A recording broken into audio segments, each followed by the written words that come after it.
अपना दिल अपने काम पर लगाओ, लेकिन उसके इनाम पर कभी नहीं। परिवर्तन सृष्टि का नियम है।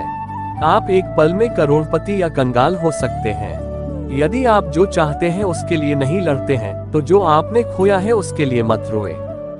मन का दृढ़ संकल्प और शरीर की शक्ति किसी भी काम में पूरी लग जाए तो सफलता मिलती है। अपना आवश्यक कर्तव्य निभाओ, क्योंकि कर्म वास्तव में निष्क्रियता से बेहतर है। किसी को भी इसलिए कर्तव्य नहीं त्यागना चाहिए क्योंकि उसे उसमें दोष दिखाई देता है। प्रत्येक क्रिया और प्रत्येक गतिविधि दोषों से घिरी हुई है, जैसे आग धुएं से घिरी हुई है। मन हमेशा काम को टालने वाला है। ये हमारी जिम्मेदारियों और संकल्पों को किसी दिन, फिर किसी दशक और फिर किसी जीवन भर के लिए टाल देता है। विलंब से बचने के लिए आपको अज्ञानता से अच्छाई की ओर बढ़ने की आवश्यकता है। अच्छाई की स्थिति में आप अपना सर्वश्रेष्ठ प्रदर्शन करते हैं, क्योंकि आप न तो अज्ञानता के प्रभाव में चीजों में देरी कर रहे हैं और न ही जुनून के प्रभाव में जल्दबाजी कर रहे हैं। जिसने अपने मन को जीत लिया है, उसका मन सबसे अच्छा मित्र है। हालांकि जो लोग ऐसा करने में असफल होते हैं, उनके लिए मन सबसे बड़ा शत्रु है। भगवान कृष्ण के उद्धरणों के अनुसार मन शरीर का सबसे शक्तिशाली हिस्सा है।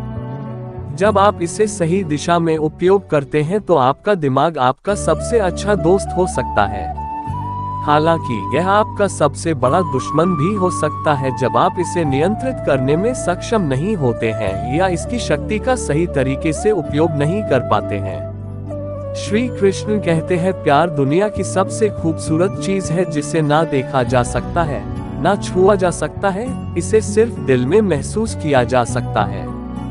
यदि तुम किसी को पसंद करते हो तो उसे पकड़ कर रखोगे, और यदि तुम किसी से प्रेम करते हो तो उसे मुक्त कर दोगे। यदि आपको जीवन में अपना प्यार नहीं मिलता है तो आपको उन लोगों को प्यार जरूर देना चाहिए जो आपसे प्यार करते हैं। इससे कोई फर्क नहीं पड़ता कि आप किसी कार्य या जीवन में जीत रहे हैं या हार रहे हैं। महत्वपूर्ण बात यह है कि आप अपना कर्तव्य सही दृष्टिकोण के साथ निभा रहे हैं और अपना सर्वश्रेष्ठ प्रयास कर रहे हैं। जीवन वास्तव में खूबसूरत गुलाबों का बिस्तर नहीं है, यह उतार चढ़ाव से भरा है। जीवन गुलाब और कांटों का मिश्रण है। हम सभी जीवन में प्रतिकूल चीजों को सही दृष्टिकोण से संभाल सकते हैं। किसी भी स्थिति पर स्पष्टता प्राप्त करने के लिए पहला कदम शांत, स्पष्ट और एकत्रित दिमाग विकसित करना है। एक तरीका है आत्मनिरीक्षण करना, दूसरा तरीका है अपने आप को उस स्थिति से दूर करना, शारीरिक रूप से नहीं बल्कि मानसिक रूप से, जहां आप इसे एक बाहरी व्यक्ति के रूप में देखते हैं और इसके बारे में विहंगम दृष्टि रखते हैं। खुशी मन की एक अवस्था है जिसका बाहरी दुनिया से कोई लेना देना नहीं है।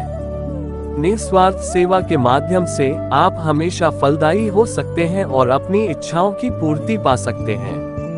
परिणाम के प्रति आपके लगाव के कारण जीवन दुखद और निराशाजनक हो जाता है। जब आप अपने आप को परिणाम से मुक्त करते हैं और निस्वार्थ कार्यों पर ध्यान केंद्रित करते हैं, तो आपको अत्यधिक खुशी महसूस होती है।